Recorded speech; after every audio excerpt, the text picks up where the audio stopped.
Hello everyone, my name is Dado. We are here at the Greenhouse in Dubai. The Greenhouse is an initiative from the Chalhoub Group, a luxury retailer in the Middle East. They just set up their startup Accelerator, and we're here to interview Dina Sidani on this initiative and the power of corporate venturing. Join me inside.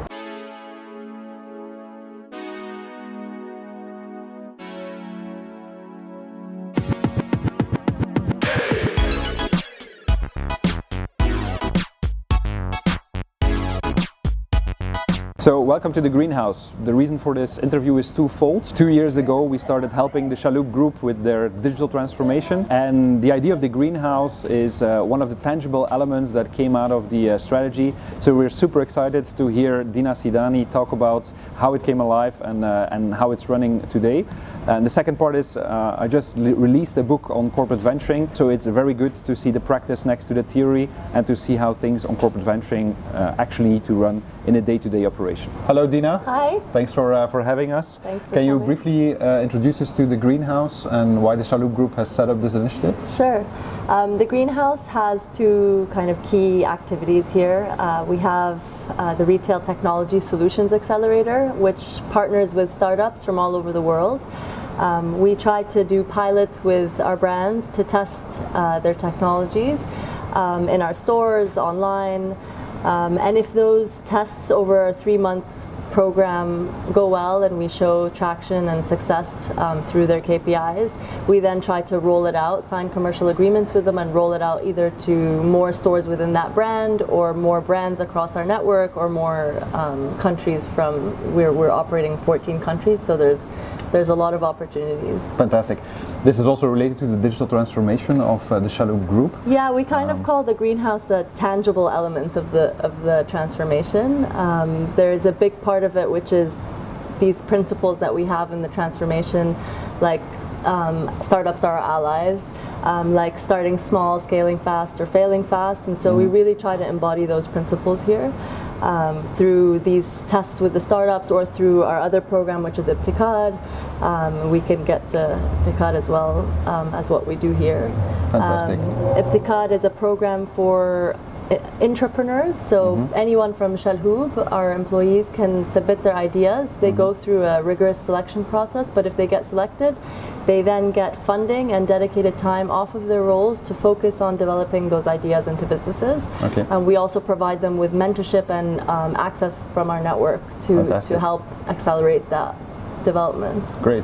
You now have also the first cohort of external startups? Yes. How many startups submitted their candidacy? So we had over 100 applications in less than a month from fantastic. Everywhere. Yeah, we really were happy with the results, and we hope that by showing success in our first cohort, that will be the best marketing to even have a bigger kind of application pool. In the and how next did you cohort. do the attraction towards the Greenhouse? We tried to focus on hubs of startups, so we reached out to VCs, investment funds. We also partnered with Astrolabs, which is our kind of tech incubator co-working space in the region.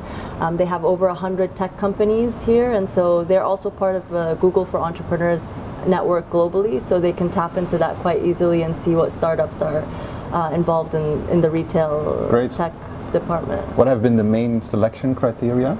So I think the most important selection criteria was we went in first internally to what we call our corporate sponsors and our captains to understand where the challenges were internally first and what our pain points were, so that we could then go out and find startups that are actually solving and have innovative solutions to those pain points. That one gets the buy-in of our corporate sponsors, so they do those proof of concepts eventually, but it also gives the corporate sponsors a wide range of seeing what kind of retail technologies are out there, what the trends are. Of course. So yeah, we started internally with the challenges, and that for me was a key part of it. Are these startups solving something important for us internally? And that was number one. And the second most important one to us was the culture fit, because culture is a big part of the transformation. Sure. And we really think that through cultural osmosis, we'll be able to spread that entrepreneurial energy across Chalhoub. Okay. And so we try to create as many touch points as possible with people from Chalhoub and the entrepreneurial ecosystem. Can you share a bit what the most important corporate challenges were that were defined by the Chalhoub Group? Yeah, so I think across the board, knowing who our customer is when they come into the store was definitely one that came up several times with many corporate sponsors. Being able to have a better experience in store for those customers, personalizing, customizing, everything related to the customer. Another one was in-store analytics. So we get a lot of analytics from online and websites, but we don't get that offline.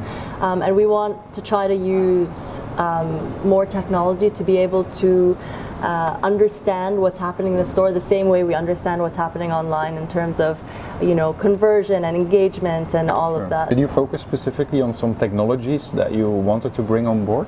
To be honest, no. Okay. What we wanted was that the technology enables a solution. So we didn't really say, you know, we need AI or we need VR or we need AR. We really wanted to make sure that it was adding value to the group, and so the technology just enables that. So we didn't really say, you know, that it needs to be a certain, and actually we avoided some technologies that are still kind of fluffy. Of course. So not technology for the technology, but to solve a customer pain point. That's great. Yeah. Why did you choose for an own acceleration platform or incubator and not a collaboration with other companies? I think that goes back to the culture piece. Okay. Because we wanted to really have that very close fits with the culture. Yeah, of the group. We want the group to really be part of this and to feel like this is their space. We felt that having our own teams, our own accelerator would be more conducive to that. Okay. And so that's why we went with that. Fantastic. How does a typical day look like here in the greenhouse? Today was actually a really cool day because part of the morning was sitting with our Ibtikadians working on their pitches for their next pitch day. And so we did that. And then we also had the startups they all had meetings with their brands, so working on their proof of concepts. And the team working on our marketing. So we kind of do a lot of different things here. And that was kind of a typical day, just everything. And we're kind of a startup for startups. Yourselves, yeah. So we're doing everything all the time. Do you see any difference with Ibtikar, so the internal entrepreneurs and the entrepreneurs from external startups, and how does it come together in the end? Yeah, I mean, ideally what we really hope for is that the internal startups kind of become those external startups, and they get if they can then secure part of our accelerator, that would be amazing too. Fantastic. But they really feed off of each other as well. I think it's a great environment for them to be in, to also ask, because the external startups are at a different stage. They're more advanced, but they've all gone through the same thing our Ibtikadians go through. So they're there to share their challenges with them and kind of mentor them. And they can help each other probably. Exactly, and we're actually going to pitch. The Ibtikadians are going to pitch to the external startups today and give them their feedback. Yeah. Fantastic. Have you set up any specific rules of engagement, both for the Ibtikadians and the external startups? So our team is really small, and we realized that we already kind of do things our own way, different from, you know, what we're used to at Chalhoub. And so we built our purpose and manifesto based on how we engage with each other. Okay. I think we definitely have this purpose of growing and unleashing collective brilliance. And I think it's important that we have a purpose instead of policies and processes. When you have a purpose and people are all working towards that same purpose, you don't really have to have rules. But we do have a manifesto where we talk about no validation necessary, constraints fuel creativity, all those kind of things that we try to follow. Better in beta, so test fast, fail fast, or scale fast. So those you can see them on the chalkboard as well to see what all of the different, and online. I really like the purpose of collective brilliance. Can you expand a bit on what that actually means and how it applies to the people here? Yeah, so when we did a kind of meeting on what do we want to stand for and what is our purpose, and we started talking about all the different things we're doing here, and it's all about trying to achieve something, but collectively, and trying to make a difference for Chalhoub by working with startups or with Ibtikadians or together, or having the POCs from brands working with startups. So it was all really people working together to achieve something greater.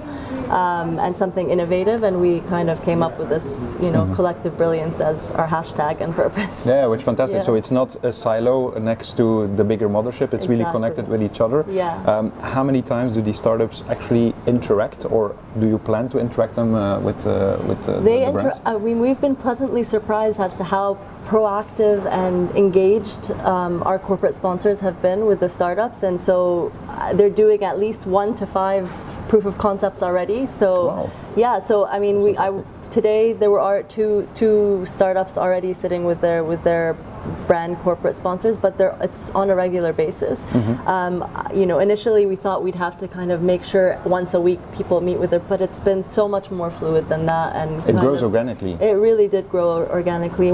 I think when you get the right startups, you have that engagement, right? So people want those solutions. Of course. So yeah. And what do you think is really needed for those startups? Are they looking for mentorship, for data? What is the real added value for them to be part of this initiative? I think depending on the stage of startups that work with a corporate, but from our perspective, we got quite the stage is that they've already tested their technologies elsewhere, and they're here to get market access. So they really want to commercialize at this point. So where we initially thought maybe we would have to have a lot of training and mentorship, and we actually went away from that and said, actually, we want to get stuff done. We want to have these pilots, and so we've focused all our value proposition of this program around just market access and validating their technologies and doing these tests with our brands. How many stores does the Chalhoub Group have? Over 650 now, I think. Wow. Yeah. So it's also shelf space that they can use Exactly. to really test their product in Shelf the space market. for innovation, we call it. So it's not just about the money. It's really about having the market access and being able to test their product for a lot of customers, and that's the real and the return. potential of it. And the potential of it. How are you going to measure the actual impact of this collaboration? So I think, and is it possible to measure it? Or is it more intangible? No, I think there's both. I think for the different parts, there's different ways to measure, but definitely for the startups, where I see a win-win for both parties is that we get commercial agreements signed, because that means we found a solution that fits our challenges. So from the brand's perspective, they're getting what they need for their customers, and from the startup's perspective, they're getting their market access. So for me, being able to sign those commercial deals means that that's a win-win. From the Ibtikar perspective, we kind of have this portfolio theory that eventually, we invest in all these different ideas. Eventually, we will be able to come up with the next generation of retail business models. Okay. So we want to have, our unicorn. Of course. That's the dream. Fantastic. And then from the wider community of Chalhoub, it's the engagement. I want to make sure that, that we're always keeping the community engaged. We have as many touch points with as many people from Chalhoub as possible. We want to keep the whole space, vibrant the vibe, and alive. vibrant. And so that kind of, and even the wider entrepreneurial ecosystem, we want to be seen as a space that is forward-thinking and has those. How long are these startups now part of the program, and what comes after their graduation? So it's a 3-month program, and they've been about a month and a week, I think, now. And so after graduation, it's really different startups have. I've seen that each one has their own path. Okay. A lot of them are thinking about setting up shop in Dubai, and some of them even had a plan to open in the MENA region, and then found this as a great foot in the door for them to then set up shop here. To accelerate here. Yeah, and accelerate. And so some of them see it as just another market, and I think all of them sees that there's such huge potential in the MENA region. What would be your advice to entrepreneurs and startups here in the region to get closer to corporates like the Chalhoub Group? That's a tough one. Well, I think first of all, have a solution that they need, and solving an actual problem. Solving an actual problem, exactly. The other is that they need to be talking to the right person. I think what I've seen is a lot of times, through our outreach to startups, a lot of them were saying, we reached out to this person or this person, and they're not exactly the right person who has the budget that they course. need to tap into.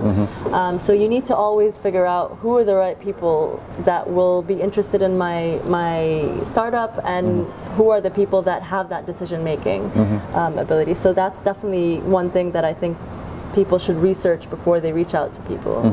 Yeah, because often it's difficult for a startup to actually get the attention of the corporates if there's not such an initiative as you has here. Yeah. If you look at the other perspectives to the corporates, what advice would you give them based on the initial experiences you have here if they want to start a similar journey in corporate venturing? Yeah, I think really knowing what your challenges are. Okay. I think you should always start with trying to going in-house to make sure you're solving, again, finding problems to solve, so that there's a value add. If you're just doing it for the PR, don't do it. Okay. That's not what, PR comes with the success of the program. Focus on the program first, focus on adding value to both parties, and then the PR comes after. Give yourself enough time to find quality startups, and yeah. Yeah, I think that's super important. Yeah. And it's not the quantity. What I understand is you have now 5 startups here, and I think it's better to have 5, where you see a lot of incubators or accelerators having 10 or 20 startups, so you can qualitatively select, but you can also give them more attention, I guess. For sure, and we wanted to start with a smaller cohort as well. We hope to grow as start small, scale fast. Exactly. Yeah. We want to learn what we do well, what we don't, how to tweak the program, and I think with a smaller cohort, it's easier to do that. Of course. And so then you can grow and scale it a little bit better with more data on what works. Okay. Last but not least, what is your personal passion in this startup world, and what did you actually try to get out of it yourself? So when I worked with Endeavor at some point previously in an internship, and that was kind of my first interaction with startups, and just the energy you get from working with startups it's unbelievable. And it's contagious. And so that was my first interaction, and I realized that I love problem solving, and there's a lot of problems when you're working with a startup, but that energy is then used in the right way to solve certain problems, and I found that was really I related to that really well. It's contagious. I think that's a great way to end this conversation. Thanks a lot, Dina, for your time, and the best of luck with the acceleration of the Greenhouse. Thanks.